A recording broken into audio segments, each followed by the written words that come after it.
So I'm getting tired of my bed getting dirty. I've got a tonneau cover on it, try to help keep it clean, but there's not a tight seal from the tailgate.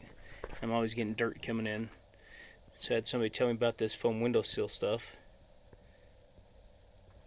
to try out. So I'm just kind of putting this out there, asking for comments. How do you guys keep the back of your truck sealed off so you don't get dust and dirt filing back in? This seemed to do a decent job.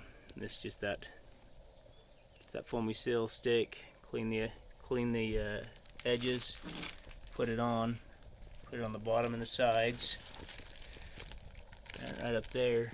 The only problem is with these Tundras is where this cuts in.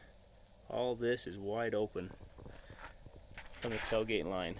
So I added some on the edge of the tailgate as well. But it's still not enough, and there's still a gap in there. And I'll see if I can show you when I shut this. If it gets too dark. It's probably too dark in there, and I don't have a light with me. Anyways, just wondering what you guys did to keep the back of your trucks clean. Let me know.